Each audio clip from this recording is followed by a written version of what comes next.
Comme de nombreuses communes, la ville de Baccarat doit faire face à une hausse du coût de l'énergie, une belle hausse. On fait le point avec Christian Gex, le maire de la cité. Bonjour. Bonjour Vincent. Alors, le point de départ, c'est que les prévisions 2023 annoncent quasiment 1 million d'euros, c'est ça ? C'est ça, plus d'1 million d'euros de dépenses au niveau énergétique, donc chauffage, électricité. Ah ouais.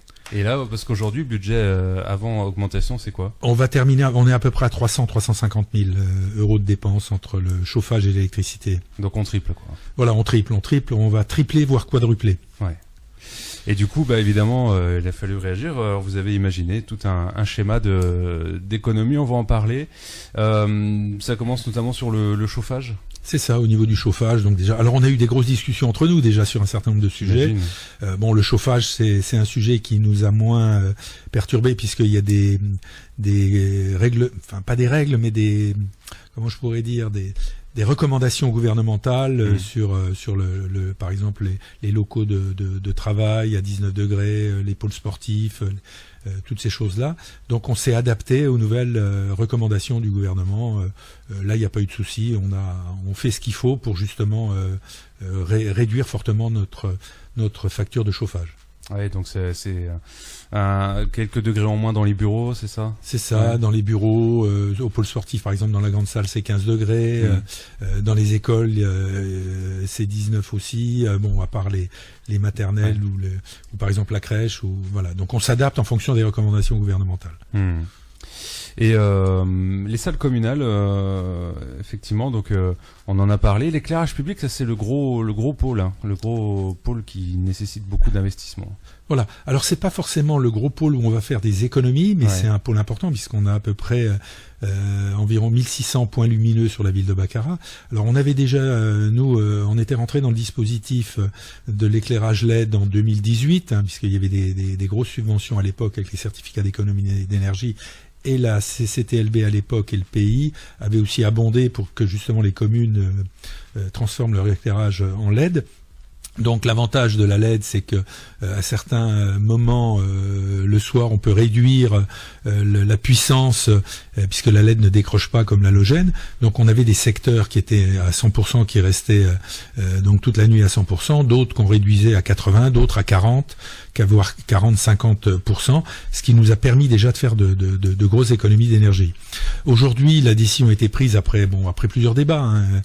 Tout le monde n'était pas forcément d'accord, mais on est arrivé à un consensus au niveau de l'éclairage public, donc on a décidé de couper aussi à partir de 23h, déjà de baisser dès la tombée de la nuit, dès que les lumières s'allument, il y a une certaine puissance et on baisse tout de suite jusqu'à 23h, alors ça dépend des secteurs, on descend jusqu'à pratiquement 40% aussi dans tous les secteurs, et ensuite à partir de 23h jusqu'à 5h du matin, donc on coupe carrément l'éclairage public. Alors on a choisi 5h du matin pour une simple raison, c'est qu'on a une grosse industrie à Baccarat, donc il y a des gens qui sont postés, donc on a décidé de rallumer à partir de 5h jusqu'à 7h.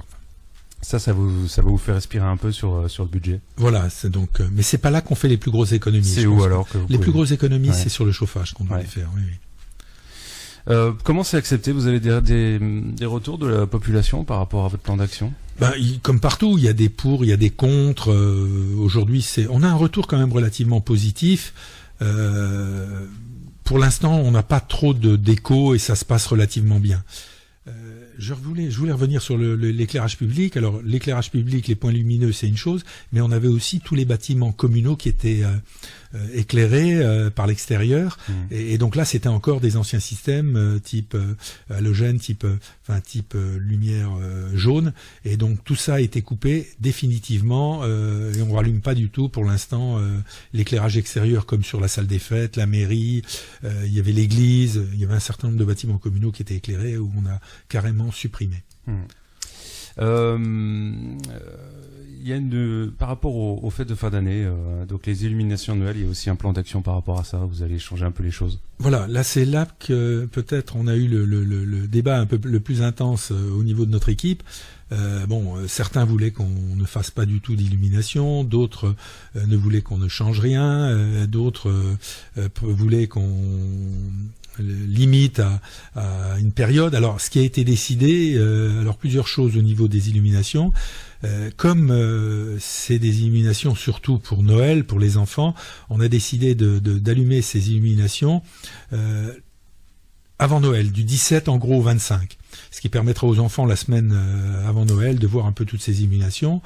Il a été décidé aussi de les concentrer sur les cœurs de ville, c'est-à-dire d'un côté rond-point mairie rue Adrien Michaud et de l'autre côté place des Arcades, 20e division Leclerc et rue des Cristalleries, pour justement avoir le maximum de LED, puisque tout ce qui n'est pas LED ne sera pas mis pour l'instant au niveau des éclairages des illuminations. On concentre uniquement celles qui sont en LED. On est à peu près 80% aujourd'hui de nos illuminations qui sont en LED. Il y a 20% qui ne sont pas en LED qu'on ne mettra pas. Ce qui veut dire qu'il y a moins d'installations à faire. C'est ça, il y a un peu moins d'installation, l'installation est plus concentrée. Bon, le seul problème, c'est qu'on fait une installation qui est quand même assez importante, puisque les services techniques, ils passent quand même pas mal de temps pour seulement une semaine. C'est ça, ouais. Donc là, on va dire, c'est un vrai engagement de service public, quoi. Tout à fait, voilà. Ouais. On souhaitait vraiment qu'il y ait quand même que la ville soit illuminée au moins pour la semaine juste avant Noël. Parce que finalement, on a entendu parler de bouclier tarifaire, mais pour l'instant, la ville de Baccarat, elle n'est pas forcément concernée. Voilà. Alors il y a eu des annonces déjà. Il y a des boucliers tarifaires. On sait que pour les petites communes, il y aura un bouclier tarifaire un peu identique à ce qui va se passer pour les particuliers. Par contre, pour les communes comme les nôtres, c'était pas forcément le cas. Donc il y a des discussions en cours avec nos parlementaires. Il y a eu des réunions avec, par exemple, le sénateur Jean-François Husson qui a annoncé un certain nombre de choses.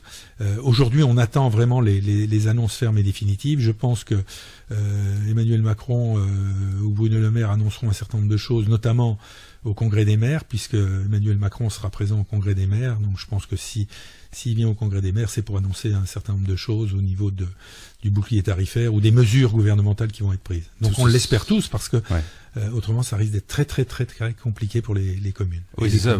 En fait, on parle d'économie, mais c'est surtout de réduire le déficit qui s'annonce, parce que dans tous les cas, il y aura un déficit supplémentaire. Oui, complètement. Alors bon, nous on a quelques réserves, donc on peut jouer encore sur nos réserves, mais ça devient problématique à ce niveau-là.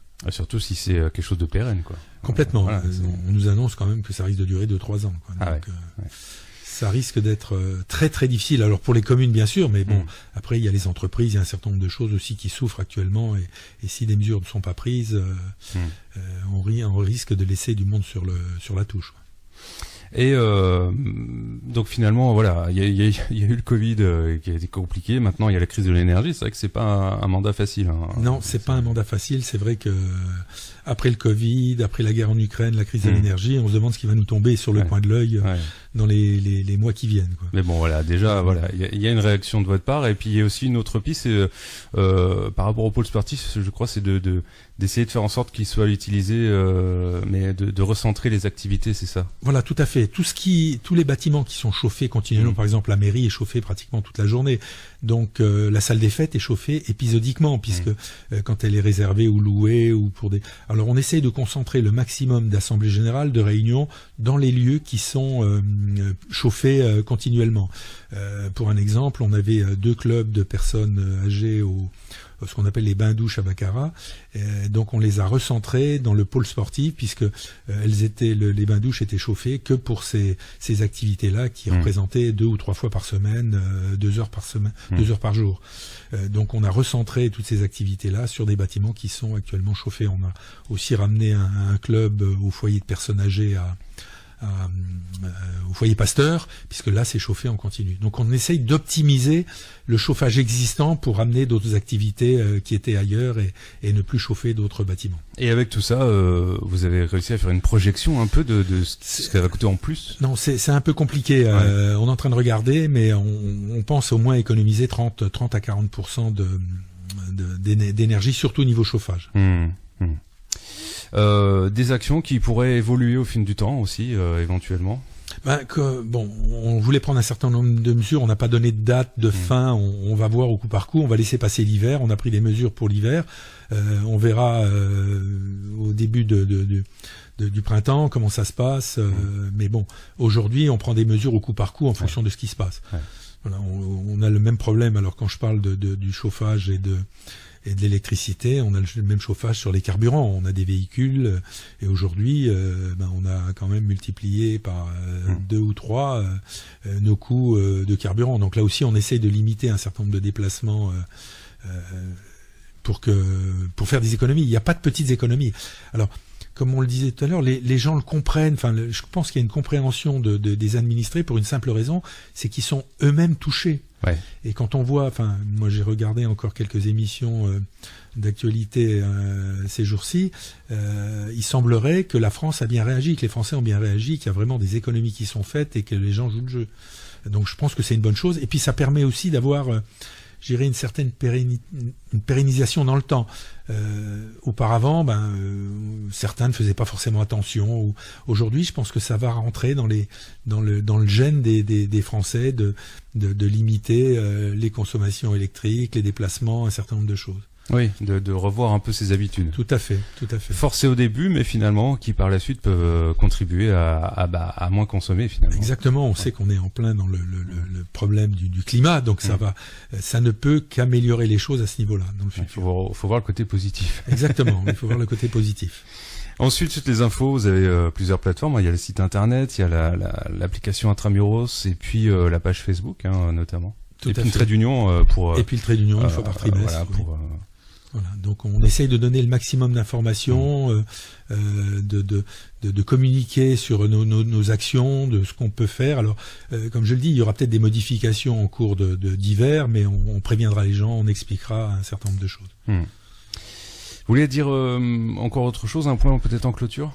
Non, je voulais juste dire qu'on a fait quelques travaux dans la rue de Ménil, enfin la rue qui va sur Ambervillers, et donc là on a décidé aussi de laisser l'éclairage public à ce niveau-là, parce que comme c'est nouveau pour les gens, pour pas qu'il y ait de problèmes, on a préféré pendant un certain temps, voilà. Ouais. Donc on a préféré garder l'éclairage public là.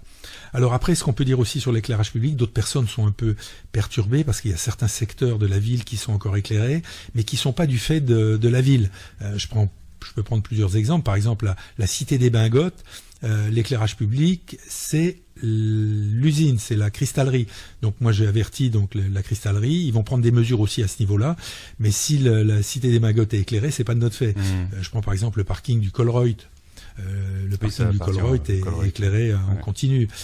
Qu'est-ce qu'il y a d'autre? Il y a la passerelle. La passerelle est éclairée en continu, mais là l'électricité vient de la centrale. Donc là c'est aussi privé. Donc on n'a pas de moyen d'action, quoi. On peut préconiser, mais on peut pas imposer. Donc chacun prend ses responsabilités à ce niveau-là. Voilà. Oui, parce que les habitants peuvent être surpris des fois de. Exactement. Mais on a eu des remarques. J'imagine. Voilà, on a eu des remarques. Donc on essaye d'expliquer au maximum le pourquoi de la chose. Ok. Eh ben merci d'être venu faire le point, nous en parler, et puis ensuite tout ça sur les différents réseaux internet. Merci à vous. Merci Vincent.